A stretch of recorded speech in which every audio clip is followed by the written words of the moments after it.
sharing my presentation.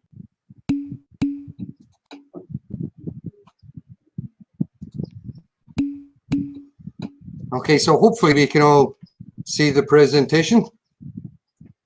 Thank you very much, Kevin. Okay, first of all, thanks for coming. I hope you find something interesting or useful. Really, I hope. Today I'm going to use some metaphors. And I think they're quite important. Hopefully we'll work out the reason why at the end of the presentation.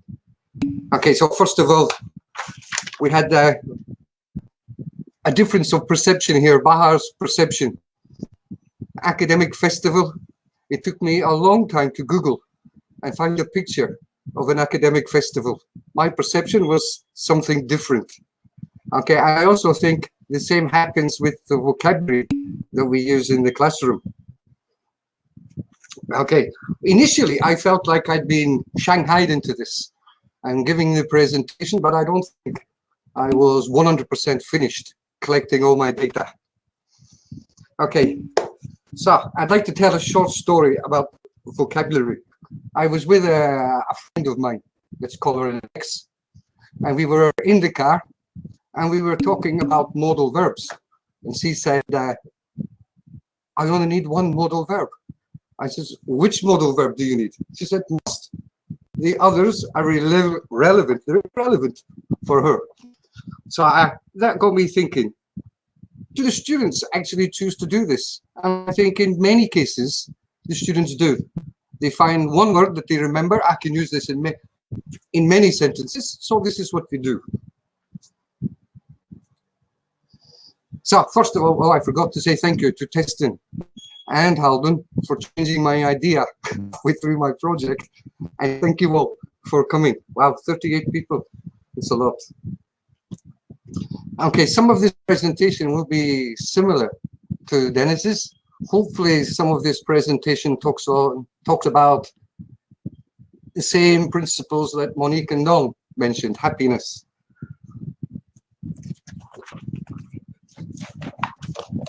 Okay, excuse me for using my notes. Now, my original idea was in module 1 to do something about student reflection. But in the first module, I didn't do a lot. I was kind of relaxed about the project.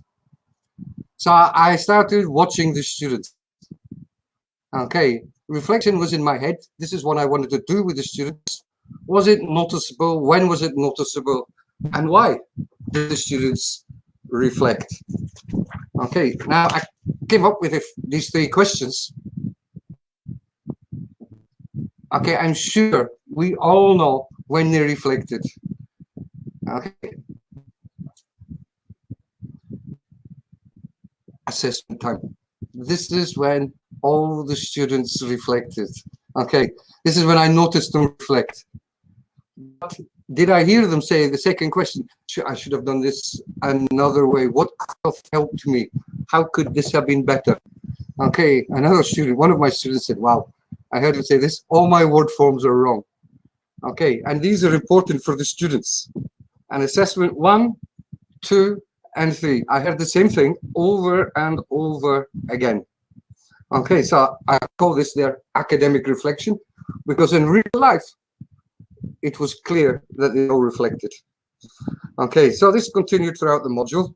I really didn't do a lot in the first module. The most important thing, yes, well, Elif, you're right. I have fish brain. One of our students at the moment keeps saying this. I think she means I can't remember for very long. It goes in and then it goes out. What do we say in English? The memory retention of a goldfish. Okay. Well, the majority of the class understood where they were going wrong, and usually it was on the word form side. So, module 1 was a bit of a washout, but at the same time, during module 1, I had to read up and I had to use some of my academic books that are on my hard drive. How can I teach them to reflect? Am I still going to teach this? Okay, so this is the main book, or the first book that I went to, Principle and Practice in Second Language Acquisition. Okay, one of Krashen's books. And I read a lot of this, and it led me to, yes, I know from my Delta, I kept all my books. I didn't throw them away, I didn't delete them. So I'm reading about the student profiles, what kind of students, and I came across this. Some learners have inductive ability. And what I mean by this is the ability to examine the language material, to notice, identify patterns. Okay, some of them were very good at this, others not so good. And Krashen also cites Carroll and Pimsleur, because this is all, they have the similar idea, and they're talking about talent. Okay, talent, and it's different for every student. So again, this is the area of the book I was focused on, Krashen's monitor hypothesis, one of his 5 theories. And I came to the conclusion, is talent enough? Okay, we all agree, I think, talent, they need more than. They need more than talent. So what else? What else do they need to help them learn? Okay, they need motivation, and they need to be open to the input. I'll talk a bit more about this in a minute. Some of them have a personality. Of course, I've written it down here as want to personality. They want to take in what the teacher is saying. Whoever is in front of them, they want to take what they are saying. Okay, so effectively, let's move along. They are open to language. And this reminds me of another study, an alcohol study. Okay, the alcohol study, socio-affective filter. Now, I think this is something I definitely have. For example, when I'm in a pub, all my friends are around me speaking Turkish. My intake is high. I want to take in what they're saying. I want to understand what they're saying. So my open filter, as it were, is very receptive here. But in the lift at work, when I have 10 teachers in the lift and they're all talking in Turkish, I'm not interested, yes? So my acquisition is 0. Okay. And I read a lot about this alcohol study, but I was hoping, but unfortunately, there is no practical implications for language teaching. Actually, it does say pronunciation. It will help your pronunciation, but you may well go above. Okay, so I'm going to move on a bit. I'm still talking about our students, our learners. Okay, they have different personalities. We all know this. Some of them are very self-confident. Now, I continued reading. I never encourage my students to drink unless they are paying. And it's at the end of the module when they pass the pie. Okay, now we have the attitude in the classroom. Some students are very good in the classroom, but then we also have the teacher who's in the classroom. Now, this really is another learning factor. Okay, it's brought up in many books. The research shows that the teacher is important. But we also have some students, analytical students. They analyze everything. Now, if we go back, I talked about this at the start, when some students they're inductive learners. They can see patterns, so this helps them. Okay, then module 1 is finished. Okay, I've done a lot of reading, but I'm still not sure where I'm going with my project. So it gets to module 2. So this is a picture of my class in module 2. Okay, now, and I'm still continuing to read at this time. And I think this from Parrott was quite important. And I'll talk about this at the end. Chunks. Largely learned in chunks. In consequence, words should never be taught in isolation. So there was a focus here on chunks. So I thought this was quite important also for my project. Okay, then again, I read some more. And I read parts of this book, Approaches to Learning. And this actually is a very good book. And it talks, okay, I'll go back one slide. at the very end of this book, the last chapter, I think, is based on the future. Okay. It's pretty much telling us where we are now. Okay. It was saying that tech will rule our lives as it's doing now. Okay. So I looked at this book. There's a lot about formative evaluation in this book. So I said, okay, I can do some of this. What I'm going to do, because I knew they had problems with word forms. So what I'll do is I'll focus on the word forms. I'll give them more feedback at the end of every assessment. We always do this anyway, but there was a bit more focus. Okay. I did it 3 times. Every assessment, we do this anyway. I also thought Panopto would be my friend. So I can use Panopto to show Haldon this is what I'm doing. Okay, but I'll come to that part again later. Okay, this book is actually, it was published in 2008, so I think it's a bit outdated now. When I was reading, I think there are some obvious changes. As much as I read about the future, it didn't say we would be teaching on balconies in 30 degrees. I have to add that part. It's somewhat uncomfortable. Okay, so I continued reading. Back to, yes, it's very hot, Catherine. I continued reading and I went back to Jim Scrivener's book, Learning Teaching. Okay, and my focus was more on the lexical aspect. So chapter 11, I was looking at chapter 11 in this book, and there was another book that I really wanted to read, Lexical Approach. I wanted to cherry pick parts of this book, but I don't have this book, and I couldn't access this book. Okay, what did I take from here? Phrasal verbs should be taught as one lexical item. I thought this is very good. We do this. Co-locations are important for student learning. This is very good. We do this. Chunks are important for the learners. We do this. Everything on this slide, we do. And I did this throughout the module. I gave feedback after A1, A2, and A3. So we're all familiar with this. We all do the same. But I also did some other activities to promote their students' vocabulary learning. Phone applications. I will talk about this one again near the end. I did many matching exercises. Okay, I'm not going to go through this because we all do this. You do this. So I'm not teaching your grandmother to suck eggs here. We all know this.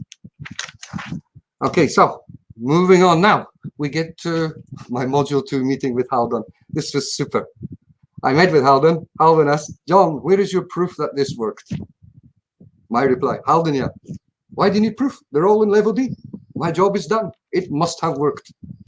But also I was going to say we can use Panopto to go back and show you what I did in the lessons. But in this case, Panopto was not my friend again because all the files had been deleted. I was too late. I didn't download during the particular lessons. I wanted to wait till the end of the module. I know it was on a Friday, so it was easy to find. Okay, so I went back to my book. Yes, Jen, it wasn't convenient. It was inconvenient for me because I wanted to show Haldon, this is what I did in the class. So Haldon wanted more concrete proof. So I went back to my book and I made a table again from the Jim Scrivener book. Okay, I modified it slightly, but because of COVID-19, I wasn't able to access the students' papers because they'd all taken them home. They were in their books. So I asked them to send me some WhatsApp pictures, and they did.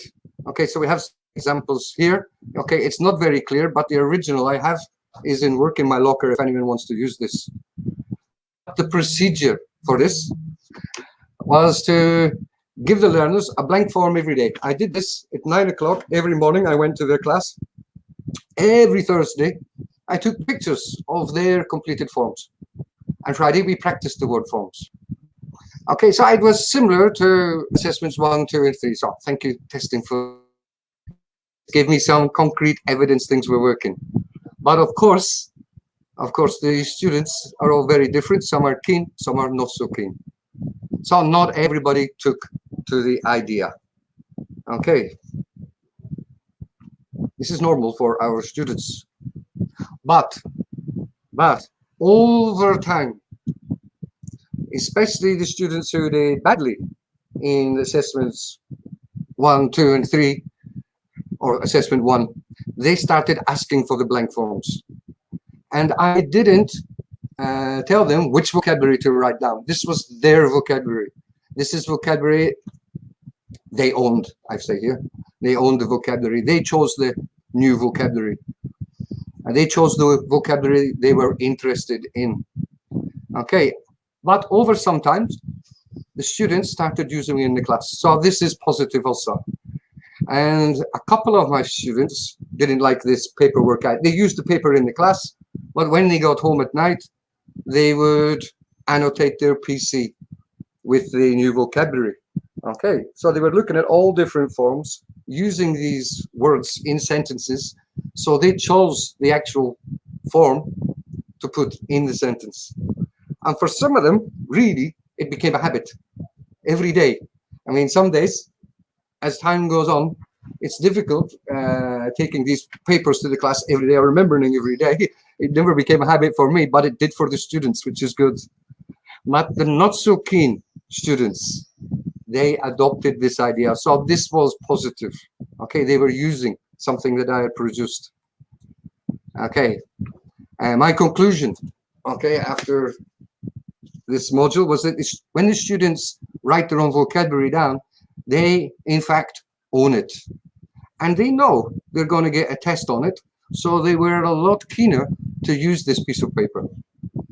And my final conclusion here, it is possible to change the learner's habit. It is possible, but it took some time. Really, it took some time. It wasn't until after assessment 1. Okay, I have some recommendations from my project. I mean, the course books we have, there are no blank pages in the course books. Maybe there should be blank tables in the back of the course books so they can add their own vocabulary. We shouldn't give them all the vocabulary, I think. I think they should write down the words they want to learn, the words they think are going to be appropriate for them. And I also think vocabulary apps, I talked about apps before, the students didn't enjoy the apps that they were using in the class because they couldn't find an app. I wanted them to find an app where they could compete against each other. And I think it would be even better if the course books could have apps that allowed something like this or catered for something like this. An app related to the course book, and the students can all compete. Okay, they have their own class course code, give them an app. So in that course code, they can compete against each other in real time. Also, I said maybe course books can be linked to another platform. For example, Quizlet. I don't know how they can do this, but I'm sure nowadays with tech, it is possible. Okay, I also think another recommendation here, more emphasis on chunks in course books. Okay, we'll talk about chunks just in a bit more again. And they can use a translation in pencil. And after some time, they can start erasing the Turkish translation. Okay, there are a lot more vocabulary exercise we can do, but I said, what have I said here? More word map activities for home that are real. Okay, the reason I say real is because of this guy. I watched his TED Talk, Why We Struggle Learning a Language. And I actually remember his TED Talk very well because of one word, mokta. Okay, when you watch the video, I'm sure you won't forget it either. And basically, he is telling a story. He says, he remembers the situation, he remembers the feelings, he remembers the connections. So this is something we also have to do to get the students to remember. Yes, I can, Elif. Yes, I can. Okay, I'll do it at the end. Okay, so what we have to do is try to give the language life to tell a story for the students. I mean, they're all at home now, and they're all under this lockdown. Or maybe they can go home and write a story about what they did the night before, and it's real life. Okay, maybe what they plan to do tonight with their family. Okay, it's a very good presentation here. Okay, but so now we're online, which was a bit of a shock to everyone, I think. We had very little time to prepare. And I think storytelling activities that students are part of, I mean, and I also said it has to be real life and current. And we're all doing this now because I see it working with my partner, Elif Jim. COVID-19. I'm sure every day we're mentioning COVID-19 at least once. Okay.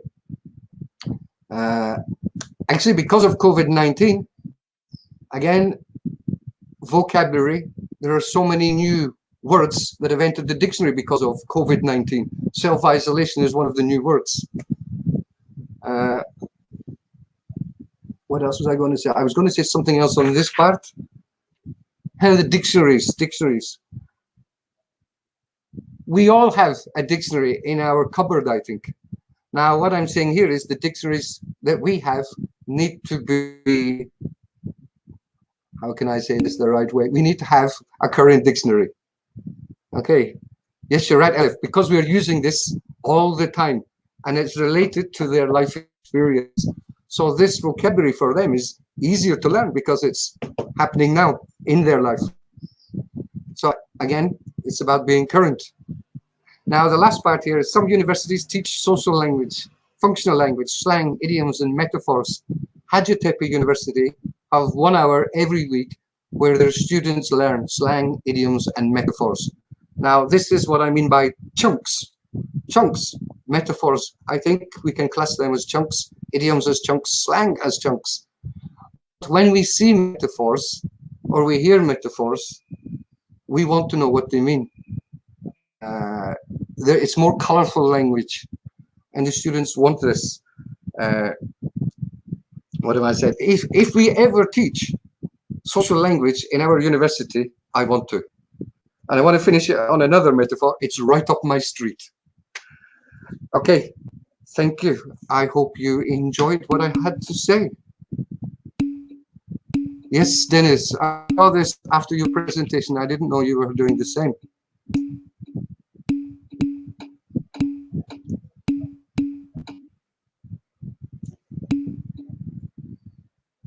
Okay, you're welcome. Thank you all for turning up.